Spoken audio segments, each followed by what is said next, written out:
Well, I think formally, so to speak, I got thinking about how to look at things critically, which is, in my mind, what skepticism is all about.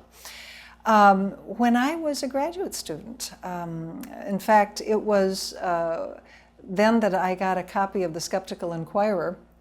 And I think I got a copy of the Zetetic, come to think of it. This was in the mid-1970s. And I thought, well, wow, this is really interesting.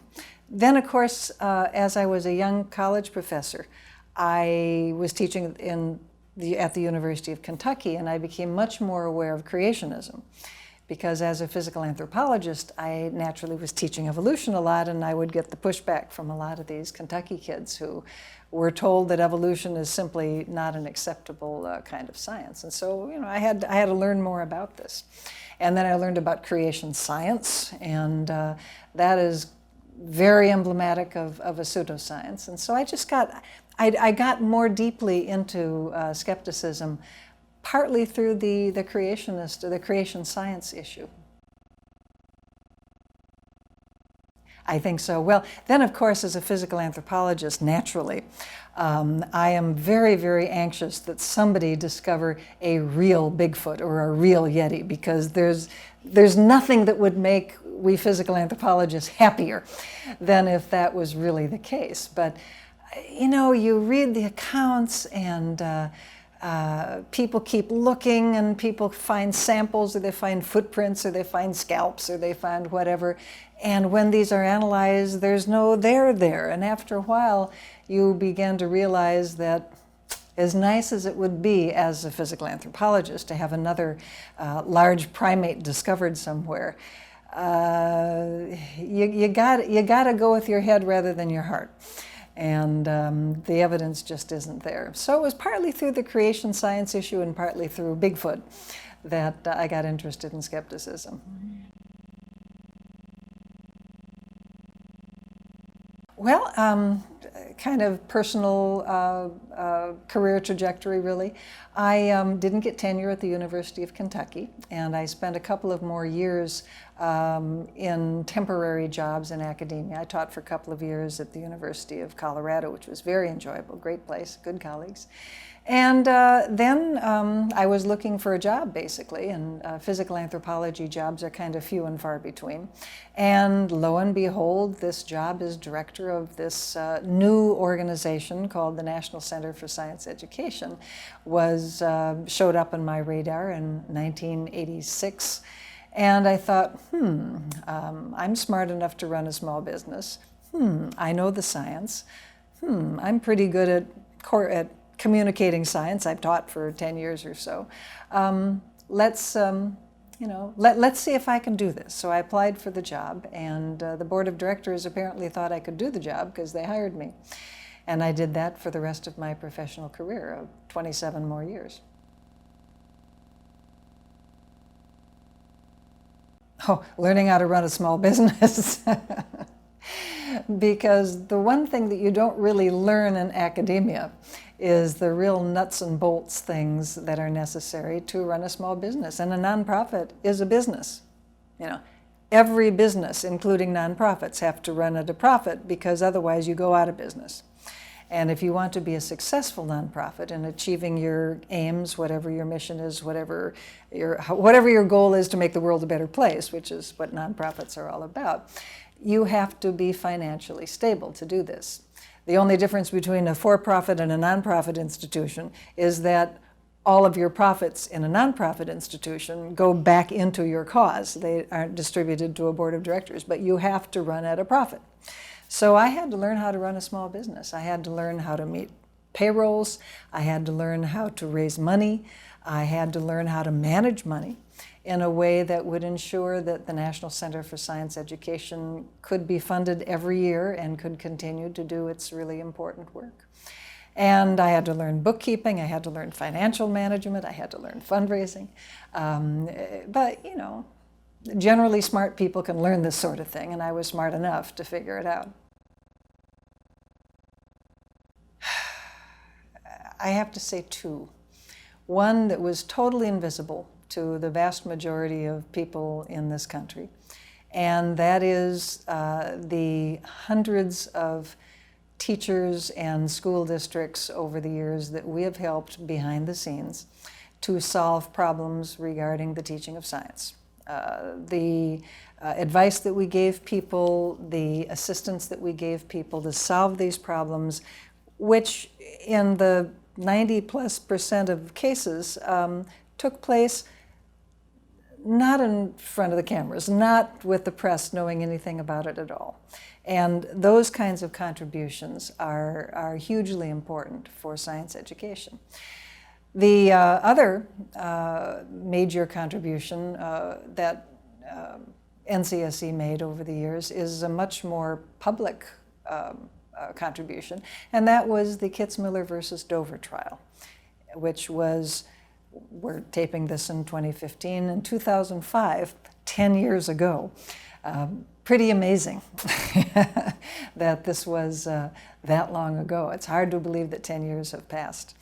But this was the intelligent design trial in Dover, Pennsylvania, that challenged the Dover School Board's policy of requiring the teaching of intelligent design along with evolution in the public schools. And the court decision, the federal district court decision, was so strong that efforts to try to get intelligent design into the curriculum essentially evaporated. Within 6 months or so, there really weren't any more efforts to try to institute a de jure or a policy-based teaching of intelligent design. Now, we still have teachers who teach it. We still have teachers who teach creation science, but at least it's not being done because of some district or state policy.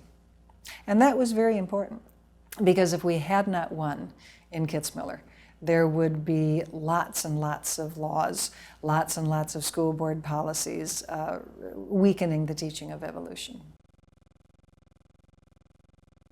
Not right now. There aren't any court cases right now. Eventually, there's probably going to have to be a challenge to laws like Tennessee and Louisiana passed, where there's sort of a backdoor form of creationism.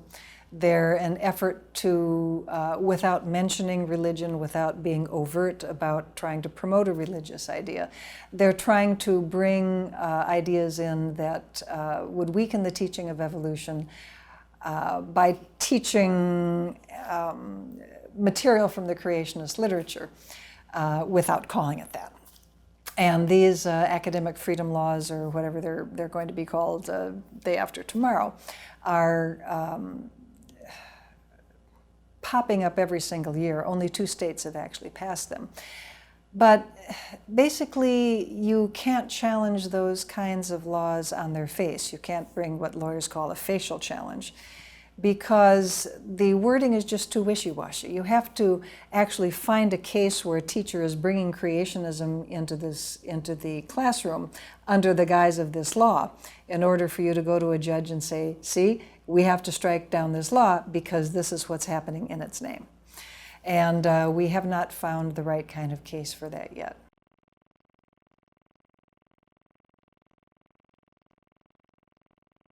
Oh yes, about 3 years ago we took on climate change as a parallel issue to evolution, because just as evolution is a well-supported scientific idea, for ideological reasons people oppose it being taught, teachers get beat up for teaching it.